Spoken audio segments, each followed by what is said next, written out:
मुकदमा होता हुआ है।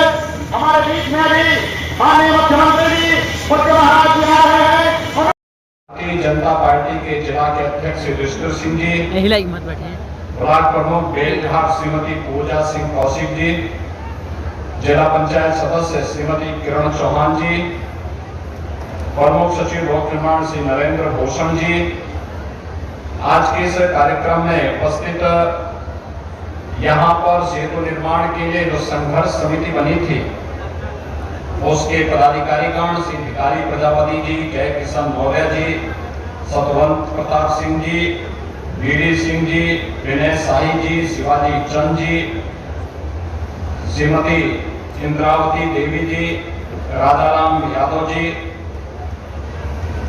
आज के इस कार्यक्रम में उपस्थित पूर्व विधायक श्री संत प्रसाद जी, पूर्व विधायक श्री राकेश सिंह बघेल जी, विधायक धनघटा श्री गणेश चौहान जी, पूर्व विधायक श्रीमती कमला अनिता कमल जी और आज के इस कार्यक्रम में उपस्थित गोरखपुर के दक्षिणांचल बेलघाट, सिकरीगंज और उसके आसपास क्षेत्र से जुड़े हुए खजनी विधानसभा क्षेत्र से जुड़े हुए सभी उपस्थित भाइयों बहनों, कमरिया घाट सेतु के लोकार्पण कार्यक्रम के अवसर पर मैं आप सबका हृदय से अभिनंदन करते हुए आप सबको बधाई देता हूं। जन्माष्टमी के एक दिन पहले, जन्माष्टमी के दिन भगवान कृष्ण का जन्म हुआ था ना, और भगवान कृष्ण का जन्म क्यों हुआ था?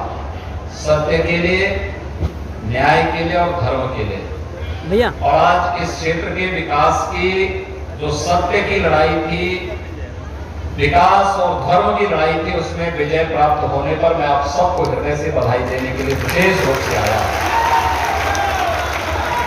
मुझे याद है जब कमरिया घाट सेतु निर्माण के लिए यहाँ आंदोलन हुआ था, उस समय हमारी संसद चल रही थी और उस समय एक बहुत बड़ी दुर्घटना होते होते सरयू मैया के कारण बच पाई थी। यहाँ पर तमाम आंदोलनकारियों को समाजवादी पार्टी की सरकार ने क्रूरता के साथ उन पर बड़ा अत्याचार ढाया था और आंदोलन को दबाने के लिए तमाम प्रयास किए थे। तब मैं सांसद था और मैंने गोरखपुर के सांसद के रूप में देश की संसद में भी इस मुद्दे को उठाया था और तब मैंने इस बात को कहा था कि ये वहां की जायज मांग है, क्योंकि गोरखपुर के जब विकास की आप बात करते हैं तो गोरखपुर महानगर और उसके आसपास तो थोड़ा बहुत विकास हुआ भी, लेकिन दक्षिणांचल का क्षेत्र एकदम विकास से कोसों दूर था। लेकिन आज मुझे बताते हुए प्रसन्नता है कि आपने कमरिया घाट के एक सेतु की मांग की थी, वह तो बन के तैयार हो गया है। 4 लेन का दूसरा सेतु बगल में भी बनने को तैयार। गोरखपुर लिंक एक्सप्रेसवे के बनने के साथ ही बेलघाट, सिकरीगंज, कजनी, गोला, उरुआ और इस आसपास के बांसगांव, आसपास के पूरे क्षेत्र में इनका लखनऊ जाने के लिए, प्रयागराज जाने के लिए, अंबेडकर नगर जाने के लिए या फिर आजमगढ़ जाने के लिए जो दूरी है वो बहुत सीमित हो जाएगी। अभी जो लखनऊ जाने में आपको 4.5 घंटे लगते होंगे, जैसे पुल बनेंगे मात्र 3 घंटे में, 2.5 से 3 घंटे में आप लखनऊ की दूरी पूरी कर लेंगे और कितना आसान आपका आवागमन हो जाएगा। उसके साथ ही विकास की प्रक्रिया के साथ क्षेत्र तेजी के साथ जुड़ेगा। और भाइयों बहनों, यही एक अंतर है। वे लोग बांटते थे इसलिए पुल का भी विरोध करते थे, हम लोग जोड़ते हैं तो हम लोगों ने सेतु बंध का निर्माण भी यहाँ पर आपके लिए करवा करके दे दिया है। और इसलिए जन्माष्टमी के एक दिन पहले पूरा लोक निर्माण विभाग यहाँ पर आया है, पूरा प्रशासन गोरखपुर का आया हुआ है, सभी जनप्रतिनिधि गोरखपुर के यहाँ पर आए हुए हैं, आपको बधाई भी दे रहे हैं और साथ साथ आपकी समस्या का समाधान होने पर आपकी खुशी के साथ खुशी भी यहाँ पर व्यक्त करते हुए आपकी खुशी के साथ साझेदारी भी बन रहे हैं। इससे बड़ी खुशी के साथ साझेदारी होना ये सबसे बड़ी उत्सव उमंग का अवसर होता है और इस अवसर पर मैं आपको हृदय से बधाई देता हूं। भाइयों बहनों, आपने देखा होगा ये क्षेत्र हमारा जो गोरखपुर के दक्षिणांचल का क्षेत्र है, बड़ा मेहनती क्षेत्र है, पुरुषार्थी क्षेत्र है, विकास से कोसों दूर रहा, लेकिन मेहनती और सांस्कृतिक दृष्टि से अत्यंत समृद्ध रहा है।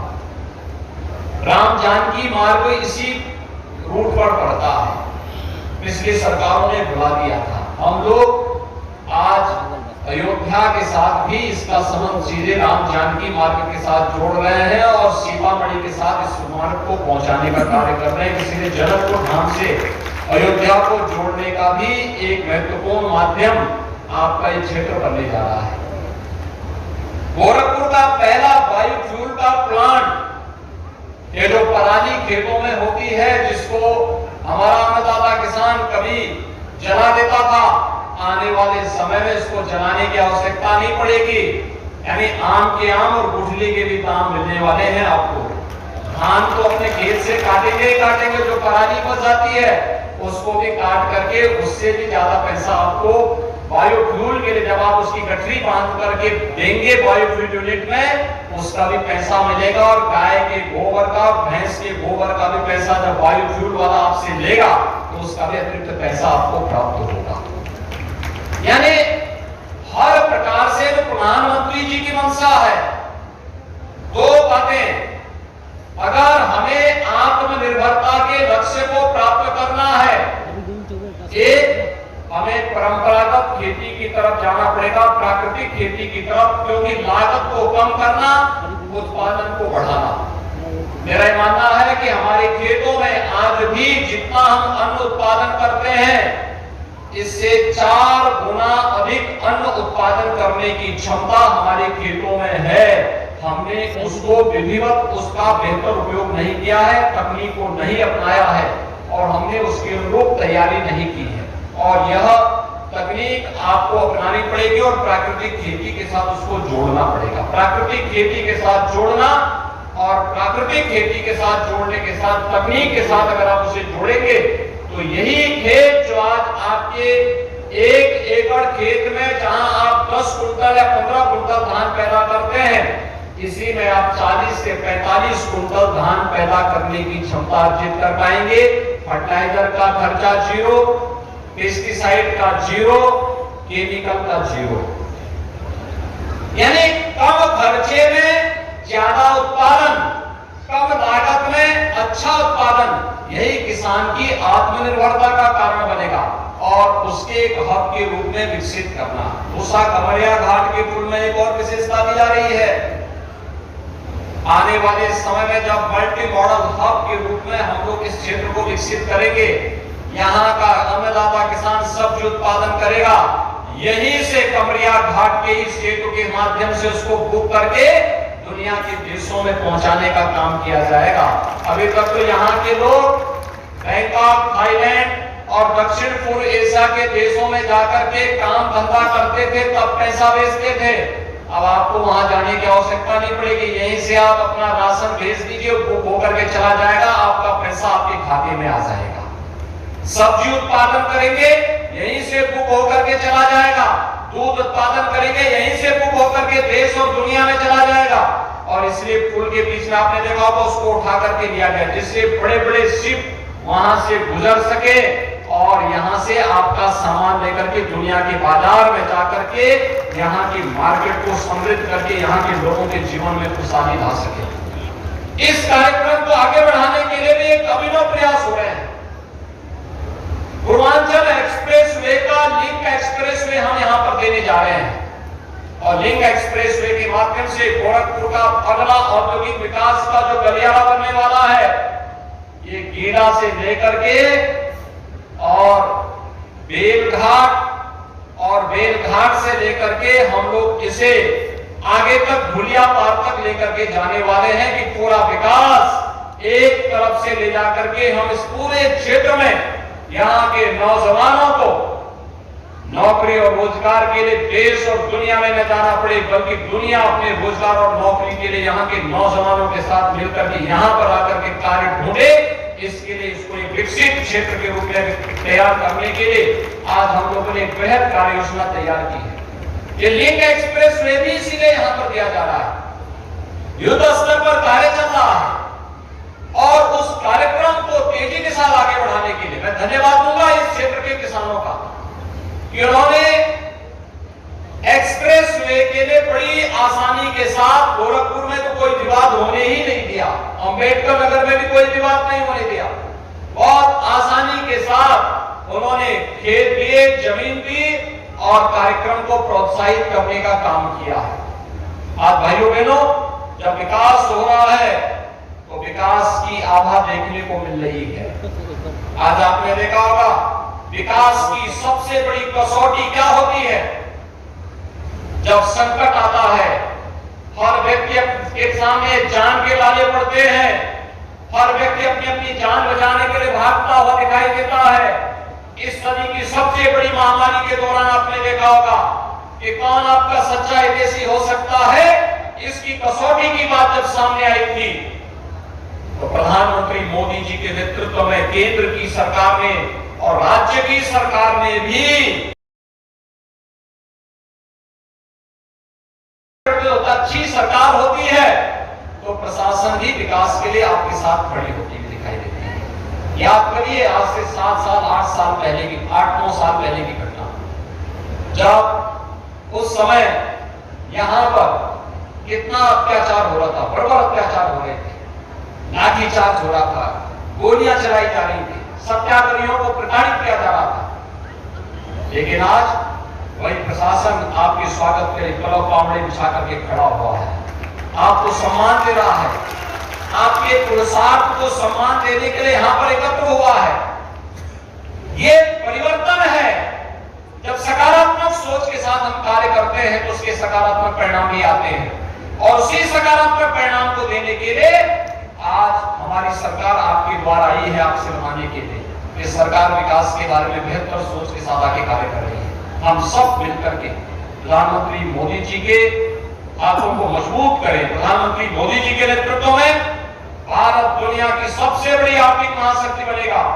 भारत को दुनिया की बड़ी ताकत बनाने के लिए हम सबको प्रधानमंत्री जी के उन पंच प्रण को, जो हमारे आजादी के अमृत महोत्सव कार्यक्रम के अवसर पर देश की जनता को याद दिलाए थे, उन पंच प्रण को हम सबको अपने जीवन का हिस्सा बनाना पड़ेगा कि भारत विकसित हो, गुलामी का अंश कहीं न रहे।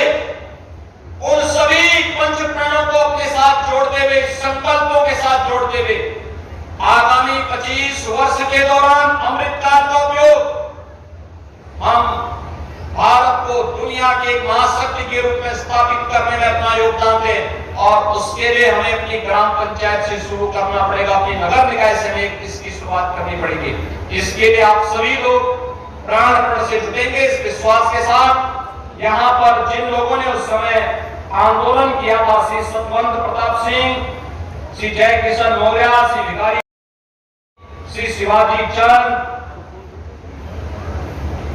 ये सभी जितने भी उस समय यहाँ के प्रमुख कार्यकर्ता थे, काफी बड़ी संख्या थी, बहुत बड़ी संख्या है, उनका नाम मैं ले नहीं पाया हूं, लेकिन उन सबको और इस पूरे क्षेत्रवासियों को मैं हृदय से बधाई देता हूं, अपनी शुभकामनाएं देता हूं। भाइयों बहनों, इस अवसर पर मैं भारतीय जनता पार्टी के अपने एक प्रमुख कार्यकर्ता जिनका अभी निधन हुआ है,